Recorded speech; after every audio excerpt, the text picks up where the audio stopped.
cyangwa amahirwe, nzi byose ko Imana ibitegeka, kwiganyira n'ukubusa, kuva ubu sintinya ibizabejo, ibyago cyangwa amahirwe, nzi byose ko Imana ibitegeka, kwiganyira n'ukubusa, mbeshwaho no kwizera Yesu, niringiye imbabazi ze, mbumbatiwe n'umukiza unkunda, nizeye Yesu ntabwo bamfite.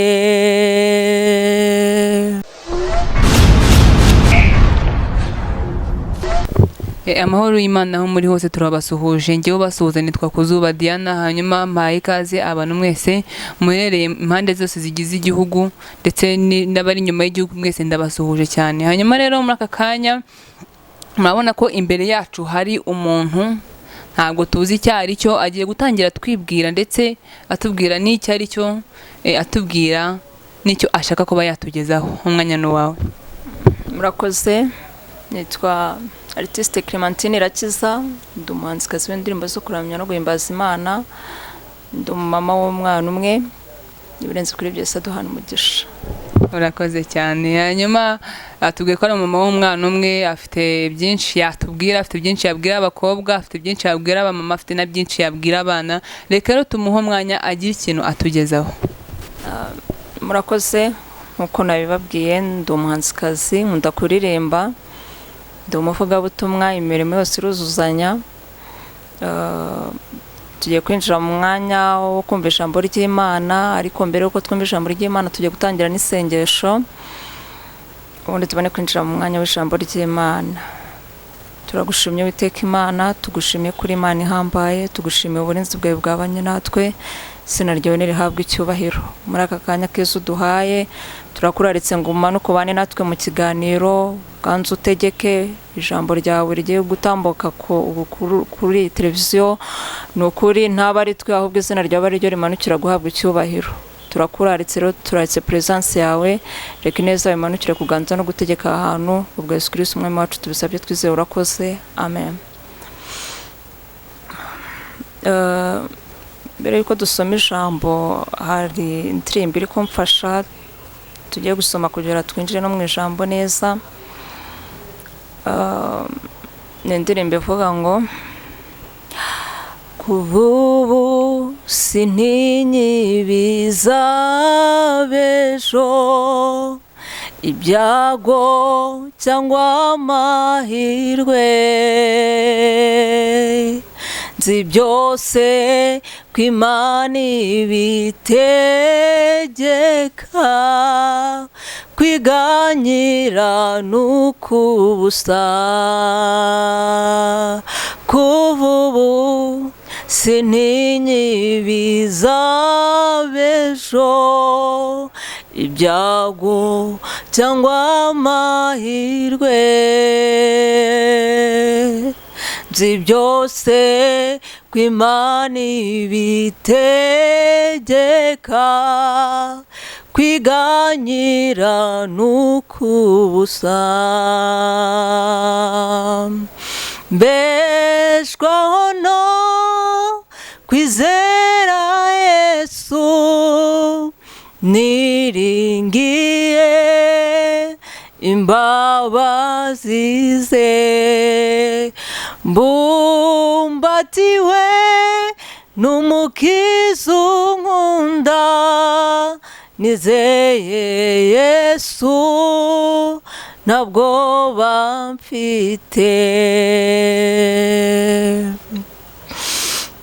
murakoze. Tugiye gusoma ijambo ry'Imana dusanga muri Matayo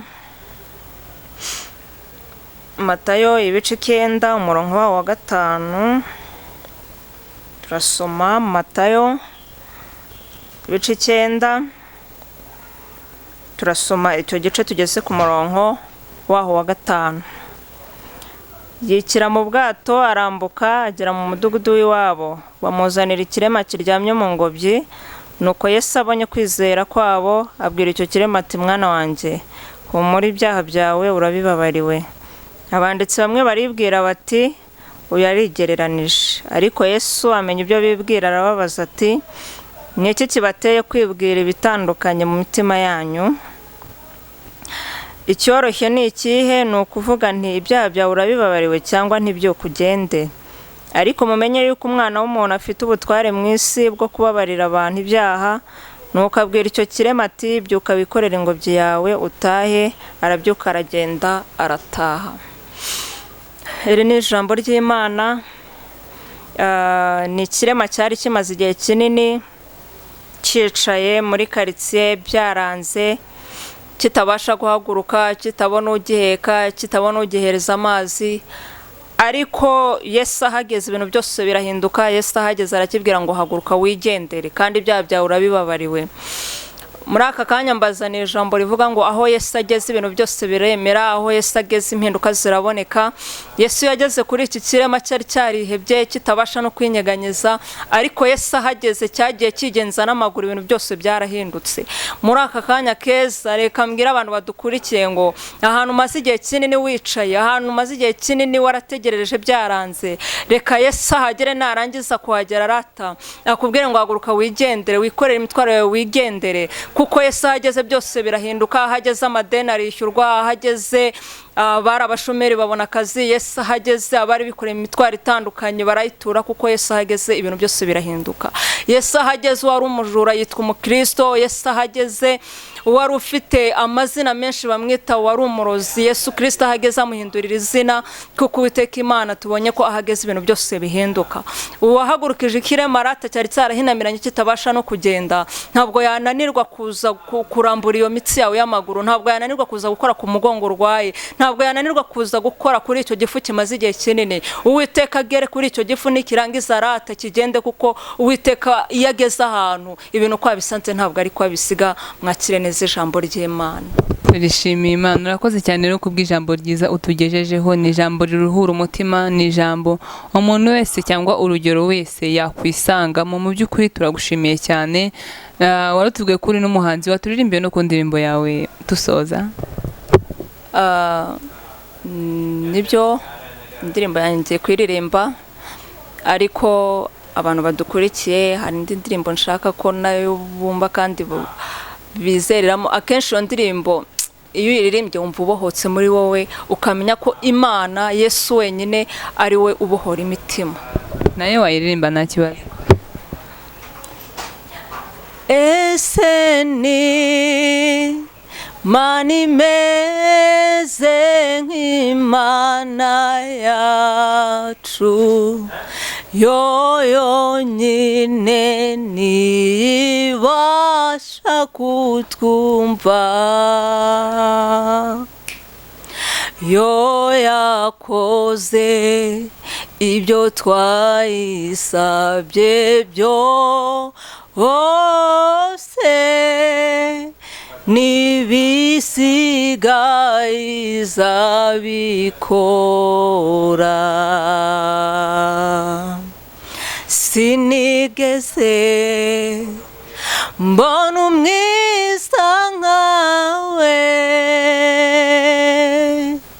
wa Mana we, uri umunyembaraga, ushobora gukura w'ibyananiranye, hesha ubugingo abakwizeye bose. Ese ni mani meze nk'Imana yacu yo yonyine ntibasha kutwumva, yo yakoze ibyo twayisabye byose, n'ibisigaye izabikora.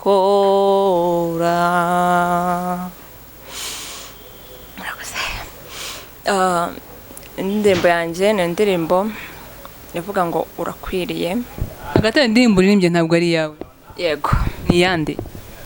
ni iya Niyo Bosco. Ntabwo nari nyiza, nari ngize ngo nayo ni iyawe. Hanyuma iyawe niyo ugiye kuturirimbira? Yego. nta kibazo aturirimba. Urakwiriye mwami, ukwiriye kubahwa, neza yawe twarayibonye, urahambaye. Twazamutse imisozi, tumanuka ibibaya, mwami twarakubonye muri urwo rugendo. None mwene data, niki gitumye wiheba kandi dufite Imana iturengera ikatwitaho? Nukuri dufite ibihamya twarayibonye. None mwene data, niki gitumye wiheba kandi dufite Imana iturengera ikatwitaho? Nukuri dufite ibihamya twarayibonye. Yego. Indirimbo zawe zose ni izisa na mitima gusa. Njye ndumva mfashijwe. Nta yindi ndirimbo wumva yaba iyo tuzi cyangwa ariko ariyo guhimbaza Imana wumva muri wowe? Irari ntabwo yabura. Yego, yo guhimbaza Imana. Yeriko we, nzakubona uriduka. Yeriko we, nzakubona uriduka. Yeriko y'amagambo, nzakubona uriduka. Yeriko y'uburwayi, nzakubona uriduka. Yeriko we, nzakubona uriduka. Amen. Yeriko tuzakubona uriduka uko byasa kose. Reka tugushimire, dushimire umwanya waduhaye. Hanyuma hari abantu bambajije ngo nzakubaze ngo bajye bagusaba indirimbo ko uzibaririmbira abantu bakunda ijwi ryawe. Ako kantu wakabemera ni agafaveri bagusabye? Yego, nta kibazo. Mbonera gushimiraho umumama witwa Emeline, ni anti w'umwana wanjye. Aramfasha cyane, yamba hafi, tugafatanya mu buryo bwo kugira ngo umwana yige neza, akure neza, Imana ijye mu umugisha cyane. Kandi n'abanyanga ntabwo nabibagirwa, ni igihe cyabo bagomba kugikoresha. Bafite impamvu yo kunyanga kuko akenshi umuntu ari mu butayu agira abanzi benshi, ariko nzi ko bazankunda mu gihe kimwe kuko Imana nyifitiye icyizere. Murakoze. Noneho urabona uyu munsi wagaragaye wenyine imbere ya kamera. Ndashaka no umere nk'umunyamakuru aba ari usezera abanyarwanda bagukurikiranye, ubabwira uti nk'uko ujya ubona nsezerano cyangwa abandi banyamakuru basezerano, ube nk'umunyamakuru ubasezere. Umwanya ni wawe. Hanyuma njyewe nizeye ko mutarongera kuvuga ngo nagiye he, ugiye kubasezera n'uyu nguyu. Abadukurikiye ndabashimiye cyane. Imana ibahe umugisha, n'ubutaha twongere tubonane. Yesu abahe umugisha. Ewa.